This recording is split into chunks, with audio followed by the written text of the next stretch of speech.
vi estrela, certo perdeste o senso.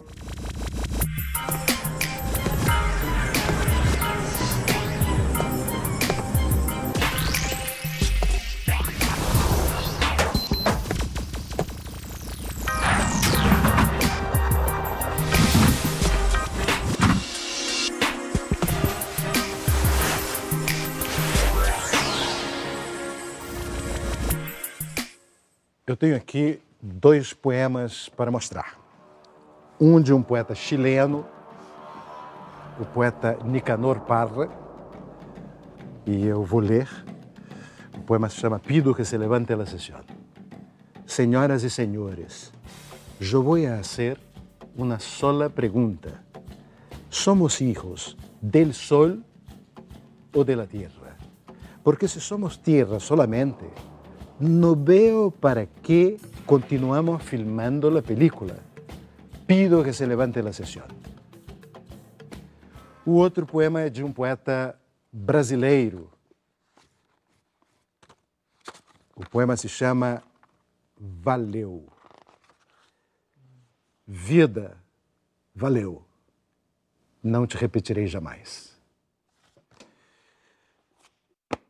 Em algum lugar eles se encontram. O meu espírito entre os 2 poemas e o meu corpo ao lado do poeta brasileiro, do grande poeta brasileiro, Antônio Cícero. Cícero, valeu. A vida, não repetiremos mais? Não repetiremos. Que isso, aliás, o filósofo Epicuro já dizia, né? Já se vive uma vez, 2 ninguém nasce. E isso, na verdade, ele não via com tristeza, mas como uma forma, inclusive, de afirmar o valor dessa única vida que a gente tem. É por isso que ela é tão valiosa, na verdade, inclusive. E eu penso que muita poesia, né? Toda a tradição do carpe diem, né? Colher o dia, de aproveitar o momento, o tempo, o que está passando, tem a ver com essa atitude. Porque a palavra valeu dentro do seu poema, ela tem uma amplitude maior de valeu, de obrigado. De obrigado. De obrigado, mas também de... Porque o que tem na expressão, não é? De foi bom. Foi bom, exatamente, meio de despedida, no sentido. Né? Foi bom, valeu, foi, né? Vida. O beijo, amigo, é a véspera dos carros. A mão que afaga é a mesma que apedreja. Eu tenho um pequeno texto que talvez você reconheça. O fato é que, numa época em que todos se queixam de falta de tempo, é evidente que sobram argumentos para aqueles que pretendem não haver mais, na nossa época, lugar para a poesia. E não são poucos os que hoje afirmam que a poesia ficou para trás, que foi superada pelos joguinhos eletrônicos, por exemplo. Pois bem, penso o contrário. É exatamente nesta época de aceleração desembestada que a poesia mais se faz desejável. O autor dessas palavras é poeta, filósofo, letrista, curador do ciclo Forma e Sentido Contemporâneo, a poesia, fez esse livro, e é o Antônio Cícero. Por que, Cícero, é exatamente nessa época de aceleração desembestada que a poesia mais se faz desejável? É exatamente por isso. Eu penso que a poesia nos transporta para uma outra dimensão de tempo, espaço, uma outra dimensão do ser. É uma outra, digamos, apreensão do ser que nós temos, que a poesia oferece. Quando a gente lê um poema como ele deve ser lido, tem uma outra apreensão, uma outra temporalidade. Todo mundo vive hoje o tempo inteiro escravizado através até dos computadores, dos celulares, dos tablets. E eu penso que, por isso mesmo, é importante, de vez em quando, que a gente experimente uma outra temporalidade, um outro tempo que a poesia oferece. Eu acho que é por isso que a gente precisa mais disso do que antes. E também porque ela fala de outro jeito, ela tem uma maneira, uma outra lógica, um outro... Né, estabelece uma comunicação. A nossa relação com o mundo o tempo inteiro ficou sendo muito instrumental, não é uma relação de tudo é instrumento, tudo serve para não sei o quê. Entendeu? Tudo tem uma finalidade utilitária, instrumental, pragmática, e a poesia é o oposto disso. Então, é evidente que não vai faltar quem diga que não há mais lugar para a poesia, entendeu? Não. Mas justamente por ser assim é que a gente precisa dessa válvula de escape mesmo. Como você disse. E ótimo, isso que você está dizendo, você afirma no epígrafe que você escolheu para o seu novo livro de poesia, que é isso que diz o Cocteau, diz: a poesia é indispensável, apesar de eu não saber bem para quê. Exatamente. Não é? Mas, enfim, ela não é utilitária nesse sentido. Ela não é utilitária, ela não serve para ilustrar sapatos. É uma das poucas coisas que tem sua finalidade em si própria. Ela vale por si, ela não precisa de nada ulterior para justificá-la. A leitura já compensa a si própria, né? A leitura da poesia. Apesar ou a audição. Eu ia dizer, quando eu disse que agora que ela não serve, por exemplo, para ilustrar sapato, eu ia dizer que ela não serve como remédio para queda de cabelo, apesar do livro do Nicanor Parra se chamar Poemas para Combatir la Calvície. Muito bom. Cícero, esse programa está começando e eu sempre quis ter aberta nele uma porta para a poesia. E você está trazendo a chave aqui para abrir essa porta para a poesia. Fico isso, assim, seria ousado dizer na tradição do Rubem Braga, na antiga revista Manchete, no começo dos anos 50. Eu me lembro, por exemplo, que eu comecei a me interessar pelo mundo e pela poesia nessa época e me interessava muito por aquela sessão dele. Eu acho que as primeiras coisas que me chamaram para a poesia foi aquela sessão, a poesia necessária, não é? A poesia sempre por perto aqui, ouvir poesia, ouvir poetas, ora direis. Enfim, nessas palestras aqui, de que falei aqui, que me reportei elas, um desses convidados por você para participar foi o Todorov, que fez uma conferência chamada Poderes da Poesia. E nessa sua fala, ele cita uns 3 poemas, de 3 exemplos de poesia que foram importantes para ele, de que revelaram essa dimensão, a força poética. Então, Cícero, você pode nos mostrar uns poemas de que você goste muito, que revelem essa força poética? Posso, e inclusive alguns poemas extremamente fortes. Eu li recentemente, saiu num livro que saiu há pouco tempo em alguma parte do Ferreira Goulart. Lindo. E tem exatamente essa coisa da poesia, de uma coisa muito comum, de certa maneira, mas que é vista por outro ângulo, que não é nada comum, que é o ângulo do poeta. Uma aranha. Ela surgiu não sei de onde, quando abri o dicionário de filosofia de José Perater Mora.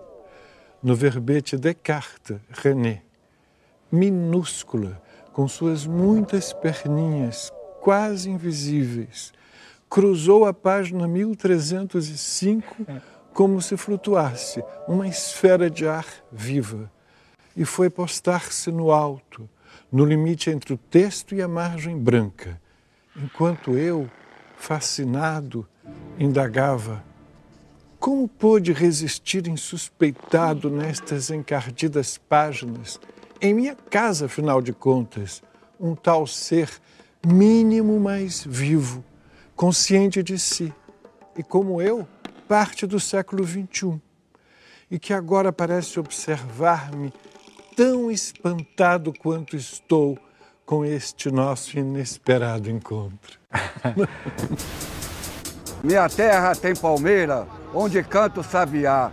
As aves que aqui gorjeiam, não gorjeiam como lá.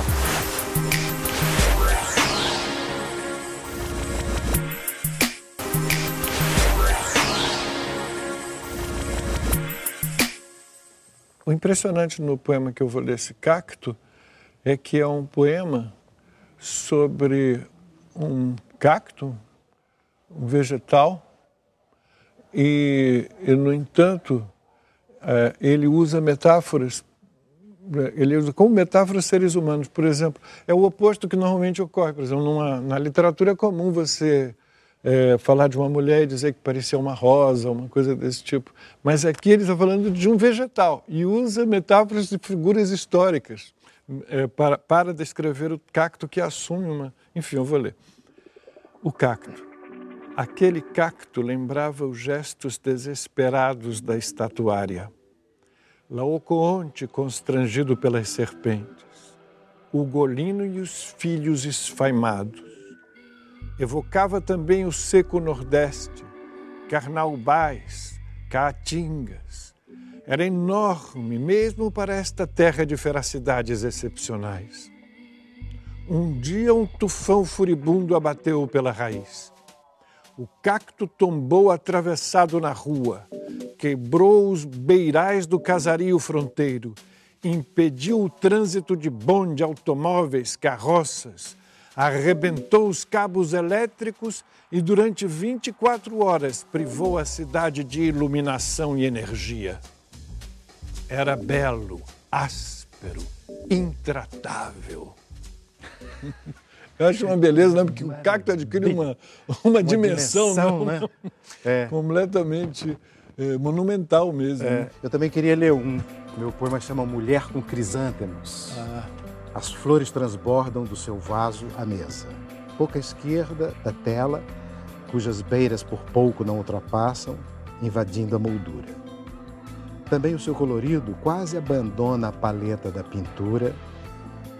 É que o jovem mestre ostenta a espreguiçatura, mas apenas quase. O olhar passa por elas, pousa aqui, pousa ali, hesitante abelha, visita à esquerda do vaso um jarro d'água. Nota um lenço largado sobre a toalha bordada da mesa e ruma ao lado oposto da tela, para uma mulher cujos olhos ignoram-no, atraídos talvez por algo que se acha fora, não somente do quadro em que ela se encontra, mas também daquele em que nos perceberia se quisesse. Sem saber por quê, o olhar não mais a quer largar. Diga-se a verdade, essa mulher deixa a desejar. Ela não se compara aos crisântemos que lhe deram a fama a que mal faz jus, já que se encontra à margem do quadro e nem sequer inteira, só em parte. Dela está bem mais presente ali a ausência que a presença. E dado que a ausência é proteica e tudo nada, o olhar mal mergulha em sua vertiginosa superfície e flutua de volta às flores sobre o fundo castanho do papel de parede. Depois, dá cabo. Esse é um poema do Antônio Cícero, do seu novo livro de poemas, Porventura. O Cícero, que é o nosso convidado, está aqui abrindo, inaugurando a nossa sessão da poesia necessária. Pode ser, Cícero, uma traição da memória, mas eu falei da poesia necessária do Rubem Braga na revista Manchete e eu lembro que o meu primeiro Vinícius de Moraes eu li ali naquela página. Eu tenho a sensação de ver o poema impresso. Me impressiono tanto que até hoje é um poema que eu adoro. Aquele poema que começa assim: quem pagará o enterro e as flores se eu me morrer de amores? Quem dentre amigos tão amigo para estar no caixão comigo? Que não seja imortal, posto que é chama, mas que seja infinito enquanto dure. Eu fico imaginando, levado por essa força poética, fico imaginando um encontro e um diálogo de poetas. Antônio Cícero, Eucanaã Ferraz, Vinícius de Moraes, Manuel Bandeira, João Cabral de Melo Neto.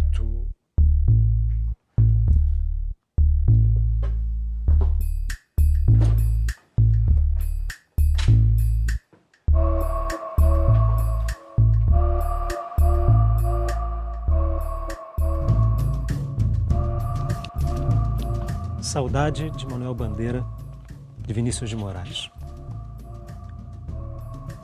Não foste apenas um segredo de poesia e de emoção. Foste uma estrela em meu degredo, poeta, pai, áspero irmão. Não me abraçaste só no peito, puseste a mão na minha mão. Eu, pequenino, tu, eleito, poeta, pai, áspero irmão. Lúcido, alto e ascético amigo, de triste e claro coração, que sonhas tanto a sós contigo, poeta, pai, áspero irmão.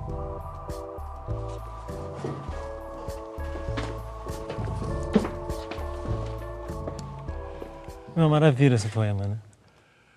Manuel Bandeira, resposta a Vinícius.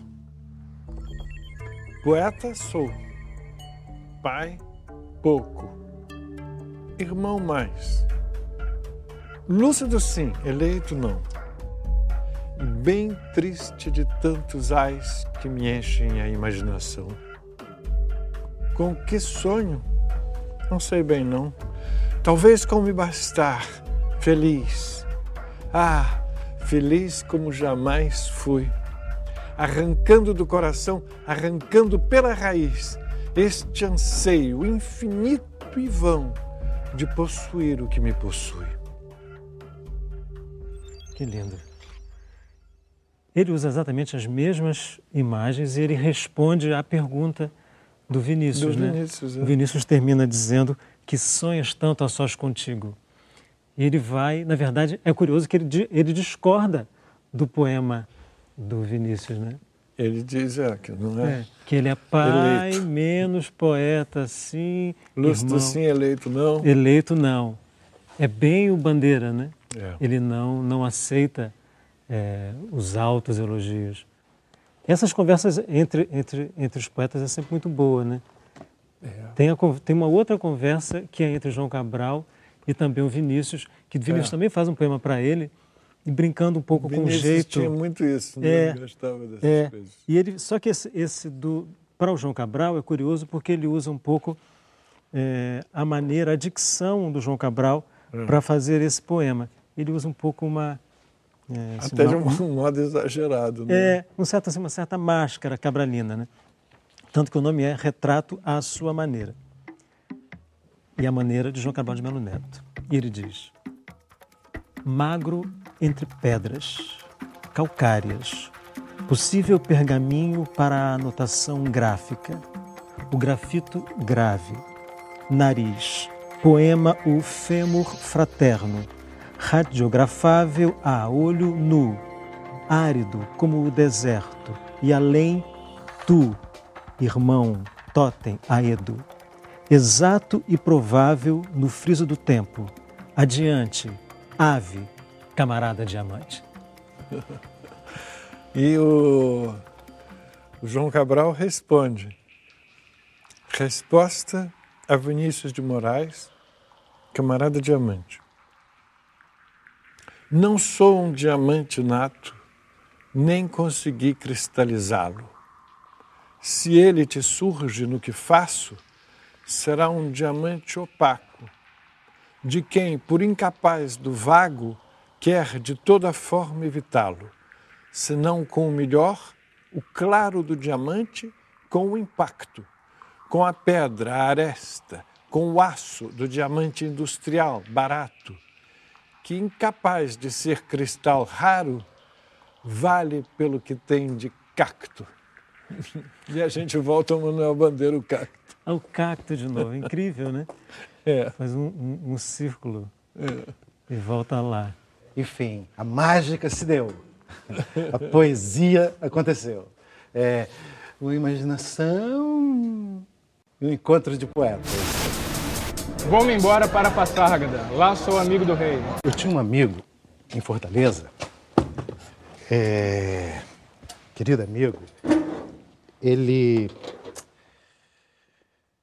enfim, se chamava Augusto Pontes, também poeta, e uma figura muito curiosa. Morreu há pouco tempo, mas uma das últimas vezes que eu tive com ele, encontrei com ele num bar, eu sempre encontrava com ele em Fortaleza, e ele me contou que o que ele tinha, a sua última, uma figura de polemista da cidade e tal, a sua última invenção, e que eu já sabia que estava causando um certo mal-estar, sei lá, na cidade, e uma certa discussão e tal. Ele tinha inventado um concurso, que era, aliás, 2 concursos, que ele escolhia todo ano, o pior poeta bom e o melhor poeta ruim.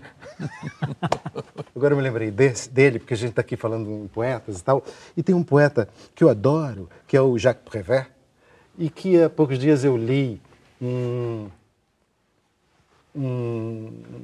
texto, um artigo, um ensaio do Michel Houellebecq, esculhambando o meu poeta.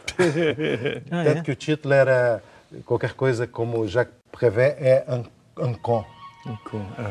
E, por exemplo, esse poema aqui, Trois allumettes, ina allumées dans la nuit. La première pourvoit ton visage tout entier. La seconde pourvoit tes yeux. La dernière pourvoit ta bouche. Et l'obscurité tout entière pour me rappeler tout cela en te serrant dans mes bras. Francês de nordestino. Mas, enfim, eu adoro.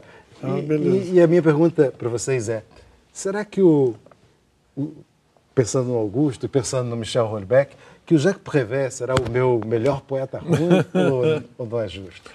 Eu acho o Jacques Prévert um poeta bom. Eu também concordo com o Houellebecq. Agora, eu não conheço bem o Houellebecq, a obra dele, na verdade, mas eu não concordo absolutamente com esse juízo. O Houellebecq, pelo menos sob esse aspecto, ele está entre os piores críticos ruins. Porque ele está errado. Ele está errado. Porque o Prévert é um poeta excepcional.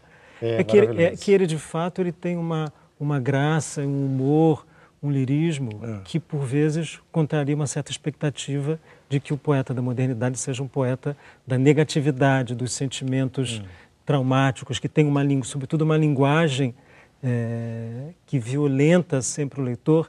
E, muitas vezes, o Prévert tem uma certa doçura. Tem uma coisa lúdica. Tem uma coisa lúdica, às vezes um certo traço infantil. E é curioso, ele tem, mais ou menos, nesse sentido, ele tem um certo parentesco com o Vinícius. Eu sinto isso, eu ia te dizer isso quando você falava. Que ele me lembra, parece um Vinícius francês. É um Vinícius francês. E o Vinícius sofreu um pouco o mesmo preconceito, por esse tom. E também porque Prévert, assim como Vinícius, também se meteu com música popular, também se meteu com cinema, também tinha uma coisa muito isso sim, pop. eu acho que isso tudo conta, sim. Preconceito. Eu também discordo inteiramente com essa opinião do Houellebecq, embora eu goste muito dele como romancista. Esse último romance, O Mapa e o Território, acho interessantíssimo. Poeta fui, e do áspero destino senti bem cedo a mão pesada e dura. 2 grandes poetas, queridos poetas brasileiros, gostei muito. Iluminaram hoje o nosso programa. Obrigadíssimo. Eu que agradeço, que eu adorei o programa. No meio do caminho tinha uma pedra no meio do caminho. Um músico extraordinário, violoncelista, arranjador, compositor, maestro, autor de música para cinema e teatro, Jacques Morelenbaum é um mestre. Quem fala da arte do artista, Jacques Morelenbaum, é Paulo Jobim, outro mestre da música popular brasileira.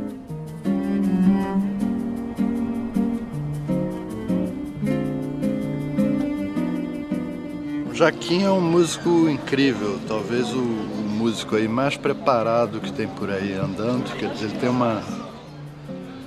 tem toda uma preparação clássica New England, onde ele estudou, mas ao mesmo tempo ele tem um lado jazzístico, popular, muito espontâneo, bom improvisador. E hoje em dia já tocou com todo mundo, né? Caetano, Gil. E quando tem esse negócio de orquestra, é uma segurança fazer uma coisa com ele, porque fica direito, rege bem, organiza bem, escreve bem. E ele faz e fica bom, que é uma coisa que nem sempre acontece.